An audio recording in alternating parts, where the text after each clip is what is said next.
আজকের ভিডিওটা করছি মেয়েদের যোনিপথের স্রাব বা সাদা স্রাব নিয়ে।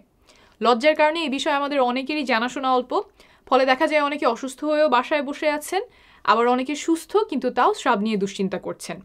আমি একদম হাতে কলমে দেখাবো স্বাভাবিক স্রাব কত প্রকারের হতে পারে, আর তারপর দেখাবো 5 ধরনের স্রাব যেগুলো দেখা দিলে ডাক্তার দেখানো প্রয়োজন। প্রথমে দেখাচ্ছি স্বাভাবিক সাদা স্রাব কেমন দেখায়। একটু ক্যামেরাটা নিয়ে আগায় আসো, কাছে থেকে দেখালে ভালো হবে।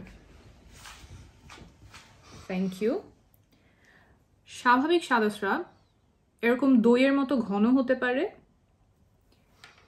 তার চেয়ে পাতলা হতে পারে, কিছুটা এরকম, একদম দুধ বা পানির মতো পাতলা হতে পারে, মিশে যাচ্ছে, আবার ডিমের সাদা অংশের মতো কিছুটা জেলির মতো এরকম হতে পারে। এরকম যখন স্রাব যায় তখন দেখতে পারেন যে অনেক সময় স্রাবটা অনেকটুকু টানলেও ভাঙে না, কিছুটা এরকম। তাহলে এখানে দেখলেন যে স্রাব কেমন ঘন হতে পারে। এখন বলি রং কেমন হতে পারে। এইখানে কি কি রং দেখলেন? 2টা রং দেখেছেন। প্রথম 3টা ছিল সাদা, আর তারপরেটা ছিল স্বচ্ছ বা কোনো রং নাই, যে ডিমের সাদা অংশের মতো। তো এই সবগুলোই হচ্ছে স্বাভাবিক রঙের স্রাব। এখন বলি দিনে কতটুকু স্রাব যাওয়া স্বাভাবিক। সেটা হলো 2 থেকে 5 মিলিলিটার বা 2 থেকে 5 ml। এর থেকে একটু অল্প বেশি হতে পারে। এটা কতখানি, অন্তর্বাস কতটুকু ভিজে, সেটা আমি এখন স্যানিটারি প্যাডে ভিজিয়ে দেখাই।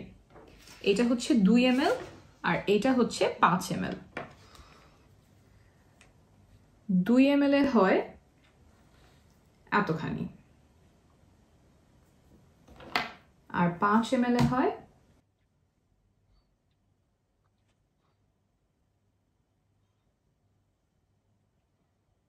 এতখানি।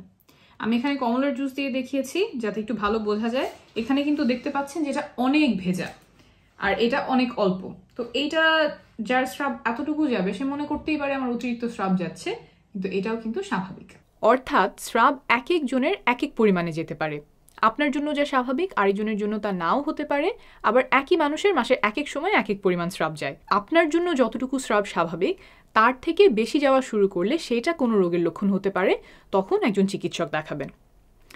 অনেকে আবার প্রশ্ন করেন যে সাদা স্রাব বন্ধ করব কিভাবে। কেউ ভাবেন স্রাব যাওয়ার কারণে তার শরীর দুর্বল লাগছে, স্বাস্থ্য ভেঙে পড়ছে। এগুলো ভুল ধারণা। স্রাব শরীরের কোনো ক্ষতি করে না, বরং শরীরের জন্য উপকারী। স্রাবের 2টা উপকারের কথা বলি।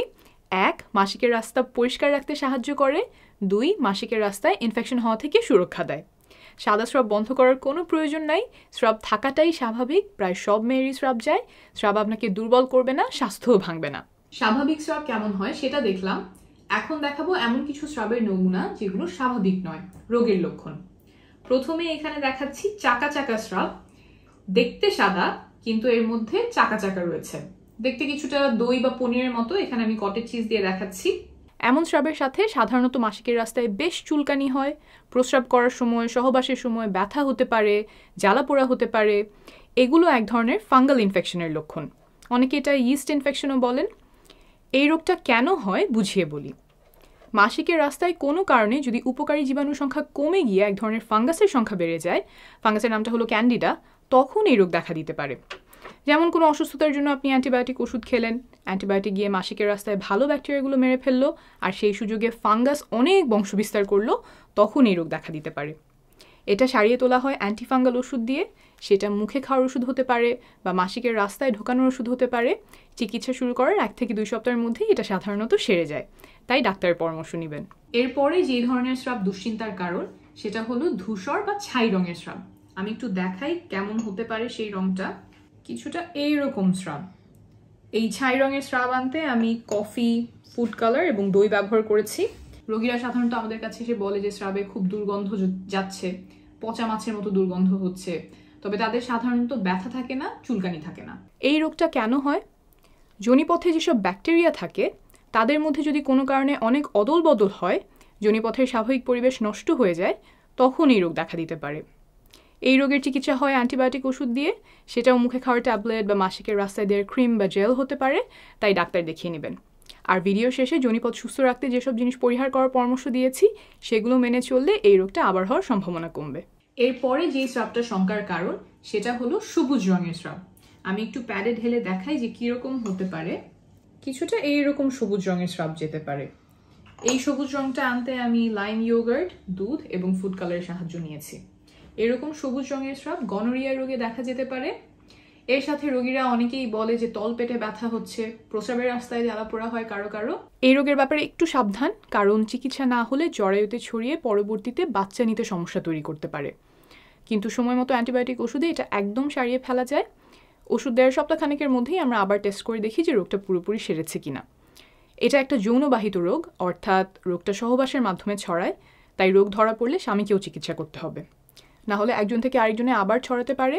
আর রোগ সারার আগ পর্যন্ত সহবাস থেকে বিরত থাকবেন। গনোরিয়া রোগে স্রাবের রং সবুজ না হয়ে হলুদও হতে পারে। আমি একটু প্যাডে দেখাচ্ছি। এরকম হলুদ হতে পারে, এর চেয়ে হালকা গাঢ় হতে পারে। ঠিক আছে, এই গেল গনোরিয়া। এরপরে যে স্রাবটা দেখাবো সেটা হচ্ছে সবুজের সাথে হলুদ মেশানো এমন রঙের স্রাব। আমি একটু প্যাডে ভিজিয়ে দেখাই। স্রাবটা দেখতে কিছুটা এরকম।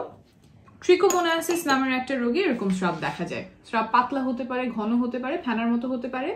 সাথে রোগীরা বলে যে মাসিকের রাস্তায় চুলকানি হচ্ছে, বা প্রস্রাবে ব্যথা হচ্ছে, জ্বালা পোড়া হচ্ছে, বা ঘন ঘন প্রস্রাব হচ্ছে। চিকিৎসা কি? অ্যান্টিবায়োটিক ওষুধ দিয়ে এই রোগ সম্পূর্ণভাবে সারিয়ে তোলা সম্ভব, তাই এমন স্রাব গেলে অবশ্যই একজন ডাক্তারের কাছে যাবেন। এটাও একটা যৌনবাহিত রোগ, অর্থাৎ সহবাসের মাধ্যমে ছড়ায়, তাই রোগ ধরা পড়লে আপনার স্বামীকেও চিকিৎসা করতে হবে, আর সেরে না ওঠা পর্যন্ত সহবাস করা থেকে বিরত থাকবেন। এরপর আসি লাল স্রাবে। এটা একটু ব্যতিক্রম। লাল স্রাব যাওয়া মানে যে শঙ্কার কারণ তা না। মাসিকের শুরুতে একটু লালচে স্রাব যেতে পারে। মাসিকের রক্ত আসা শুরু করেছে, সেটার সাথে স্রাব মিশে এমন রং হয়। মাসিকের শেষের দিকে কালচে স্রাব যেতে পারে। এমন স্রাবগুলোর আগে পরে যদি মাসিক হয়ে যায়, তখন আমরা সাধারণত এগুলোকে স্বাভাবিক ধরে নেই, ডাক্তারের কাছে যাওয়ার প্রয়োজন নাই।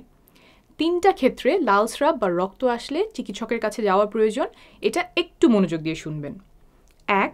মাসিক ছাড়া যদি রক্ত যায় বা লাল স্রাব ভাঙে, স্বাভাবিক কিছু কারণে এমন হতে পারে, আবার জ্বরে মুখের ক্যান্সারের কারণেও হতে পারে, তাই এমন হলে অবশ্যই একজন গাইনোকোলজিস্ট দেখাবেন। 2. সহবাসের পরে যদি রক্তপাত হয়। সহবাসের সময় মাসিকের রাস্তায় আঘাত পেলে কিছুটা রক্তপাত হতে পারে, ইনফেকশনের কারণে এমন হতে পারে, আবার অল্প কিছু ক্ষেত্রে জ্বরে মুখের ক্যান্সার বা যোনিপথের ক্যান্সারের কারণেও হতে পারে, তাই এই ক্ষেত্রেও একজন গাইনোকোলজিস্ট দেখিয়ে নেওয়া শ্রেয়। 3. মাসিক বন্ধ হয়ে যাওয়ার পরে। সাধারণত যাদের বয়স 45-এর উপরে এবং 1 বছর ধরে মাসিক হয় না, তাদের মেনোপজ হয়ে গেছে বলেই আমরা ধরে নিই। এর পরে, অর্থাৎ মেনোপজের পরে বা মাসিক বন্ধ হয়ে যাওয়ার পরে কোনো ধরনের রক্ত যাওয়া, যদি সেটা একবারের জন্য হয়, খুব সামান্য পরিমাণেও হয়, রক্তের মতো দেখতে নাও হয়, গোলাপি হয়, কালচে হয় বা বাদামি হয়, তাও চিকিৎসকের কাছে যাবেন, কারণ এটা জ্বরের ক্যান্সারের লক্ষণ হতে পারে। যদি ক্যান্সার হয়ে থাকে তাহলে যত দ্রুত ধরা যায় তত ভালোভাবে তার চিকিৎসা করা যায়। তবে এমন হলেই ঘাবড়ে যাবেন না। ক্যান্সার ছাড়াও আরও অন্যান্য অনেক কারণে এমন হতে পারে, যেমন জ্বরে মুখের পলিপ, কিন্তু এটা হেলাফেলা না করে একজন গাইনোকোলজিস্টের শরণাপন্ন হবেন। যারা এই ভিডিওটা দেখছেন, সম্ভব হলে আপনার চেনা জানা বয়স্ক মহিলাদেরকে আজকে এই একটা তথ্য দয়া করে জানাবেন, কারণ মাসিকের রাস্তা দিয়ে রক্তপাত হলেও অনেকে হয়তো লজ্জার কারণে বলবেন না, বা এটা যে ঝুঁকিপূর্ণ তা না জানার কারণে এড়িয়ে যাবেন। এখন বলবো যোনিপথ সুস্থ রাখার টিপস। 1. যোনিপথের ভেতরে কোনো সাবান, সুগন্ধি, ডুশ বা অন্য কিছু দিয়ে পরিষ্কার করবেন না, কারণ যোনিপথের ভেতরটা সে নিজেই পরিষ্কার রাখে। বাইরে থেকে কিচ্ছু করার দরকার নাই, কিছু করতে গেলেই বরং হিতে বিপরীত হতে পারে। একটু আগে যে রোগগুলোর কথা বলেছিলাম, ফাঙ্গাল ইনফেকশন, ব্যাকটেরিয়াল ভ্যাজিনোসিস, এগুলো দেখা দিতে পারে, তাই ভেতরে একদমই কিছু করতে যাবেন না। 2. যোনিপথের বাইরের জায়গাটুকু পানি আর সাবান দিয়ে পরিষ্কার করবেন। সাধারণ একটা সাবান ব্যবহার করবেন, সুগন্ধিযুক্ত সাবান ব্যবহার করবেন না। ধোয়ার পরে ভালো করে জায়গাটা শুকিয়ে নেবেন।